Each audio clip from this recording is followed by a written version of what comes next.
All right, folks, hello. This is a demonstration that I have been so excited to do, but for various reasons haven't had the time to film until now. What we're going to be doing is a live demonstration of the patient inspiratory effort detection or patient synchrony capability of our ventilator. And what this is it's a mode that allows the ventilator to detect the patient's own breathing effort and provide support and assistance to help the patient complete that breath.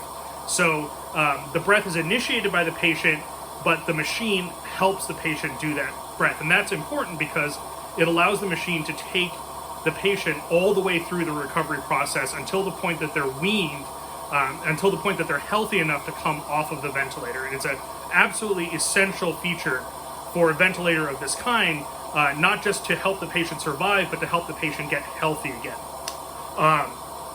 Both Jerome and Justin on our software team have done fantastic work at understanding how patients breathe and developing the algorithms to detect that breathing effort so that our machine can synchronize with the patient.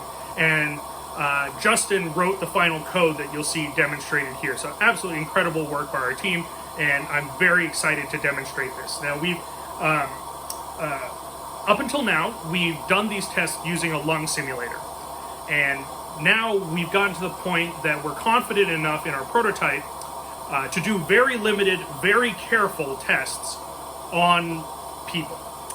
So I want to stress that this is definitely experimental, and we're doing this supervised and for very short periods of time. But we're at that point where we're ready to start testing this on the actual behavior of human breathing, right? So for this video, I'll be testing it on myself. And because it's going to be hard for me to talk while I'm on the ventilator without triggering the breath detection, I'm going to explain everything that I'm going to do first, and then you won't hear me talking while I'm demonstrating it. So what we've done is we've taken our respiratory rate down to 5, down to the minimum, so that's 5 breaths per minute, and we've set the inspiration time to 1 second. So what that does is it gives a very long expiratory time where the machine won't be initiating any breaths, right? So at 5 breaths a minute, the machine will be initiating very few breaths on its own, and most of the breaths that you see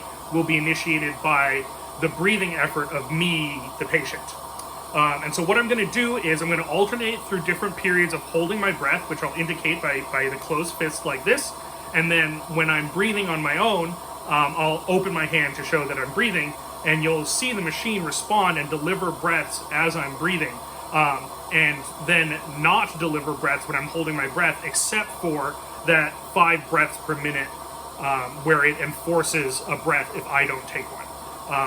So what I've got here, I'm obviously not going to intubate myself for this demonstration, but what we do have is a modified Cpap mask where the exhaust vents have been sealed, so that this is like an intubation, a direct connection to the lungs, but without the invasive part of it. And then you see here there's this disconnection alarm, because obviously this is not connected to anything, and the air is just leaking out of the system. So that alarm is working as expected. So I'll go ahead and put the mask on and demonstrate breathing and not breathing and see how the machine responds.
And so there you have it. Absolutely incredible work by Justin and by Jerome on understanding and developing the algorithms for detecting patient breathing and getting us that much closer to being able to help patients in hospitals with respiratory distress.